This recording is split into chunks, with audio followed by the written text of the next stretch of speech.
Hey guys, what's up and welcome back to my channel. In this video we're going to be talking about 5 ways that you can start improving your website design game instantly. So make sure you stick around to the end of this video so you can start implementing these tips into your website designs right away. So for those of you that don't know me, I'm Tristan Parker, I'm a website designer, and this channel has been designed to give you the tips and information that you need to continue improving your design game. Before we get started, ultimately I need you to understand that the most important thing within website design is the users and obviously the business goals. These two things should always be considered above everything else. These tips I'm about to run you through are there to make sure that you start producing usable and beautiful websites.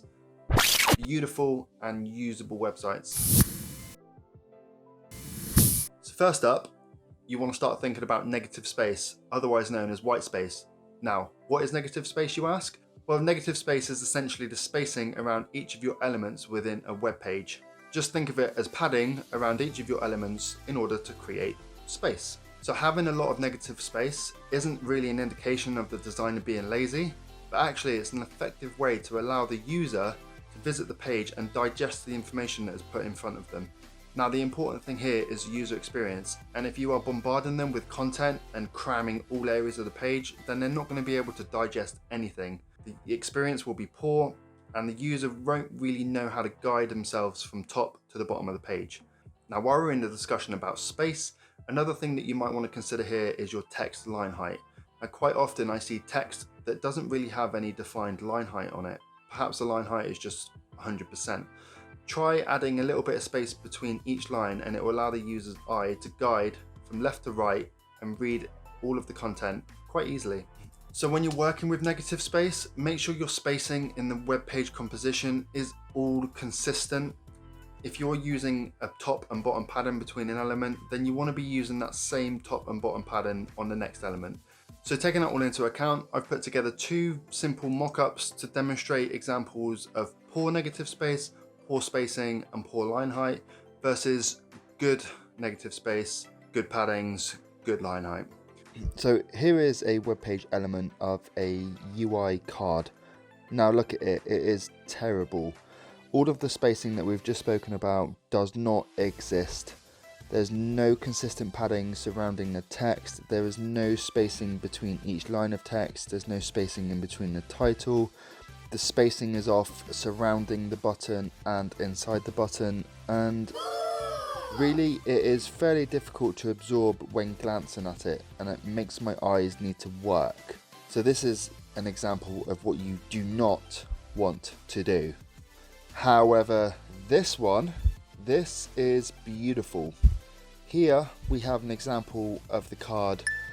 It has consistent padding surrounding the text. There's nice spacing between the title, the subtitle and the text. The button has spacing inside and outside. The line height has been increased, and really it's nice to look at, and immediately I can read each line of text and focus on absorbing the information. This is what you want. Just by implementing these practices throughout your entire design is going to do you wonders. Implementing negative space isn't just supposed to help you put together a nice website composition, it's also supposed to help you improve the user experience, which is what, as designers, we are all about. Next up, point 2 is fonts. Now, fonts can either make or break a design, in my opinion. Now, there's obviously thousands to choose from, and choosing a font can be quite a headache. So let me explain a couple of things that will help you with this. First of all, don't use too many fonts. You don't need tons of fonts in your website design. Now, I would just stick with 1 or maybe 2 fonts in your entire website design. Pairing fonts is no easy task. Trust me, I've spent countless hours playing around with fonts to try and find the ones that look great and worked well together. But going forward, I've discovered that you can go online and find a lot of information about what fonts work well together. And I usually find that this is a great starting point. So obviously start there.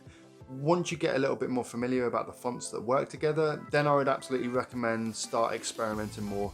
Google Fonts have a huge library of web-ready fonts, so absolutely go and check that out and start playing around and see what fonts work great together. But for now, as an example, Here are a couple fonts that I think work well together. So for a serif title, try Playfair Display, and a sans serif body, try Sans Sans Pro. Or if you want to swap that up a little bit, try a sans serif title of Montserrat and a serif body of Mayweather. Next up, number 3, we're talking about colours. Now, I repeat, do not try and use all of the colours. Why? Because using too many colours is just going to create a really clashy design, and nobody wants that. Colours are an integral part of the web design process, and they actually have a psychological impact on our users, so they should be used absolutely sparingly. As a rule, I would only look to use 2 colours, 3 at max. This will allow you to use colour to complement your design, not destroy it. If, for example, the company has a colour palette in their brand guidelines, then by all means, experiment with more than just 2 or 3 colours if they're available, but don't let it clash. Number 4, we've got images. Now, images really do speak 1,000 words, and having effective imagery in your website composition is really going to do you a world of good. Now, for me, the best kind of imagery in 2019 is lifestyle imagery. As a business trying to sell a product, there's nothing better than tapping into the user's empathy by seeing an image of that product being used in everyday life. If, for whatever reason, you need to rely on stock, then browse the stock library and choose lightly. There is nothing worse than cheesy, cliche stock photography that are zoomed in on a person's face with a cheesy smile and then putting that into your designs. Don't do it, guys. Just don't do it, guys.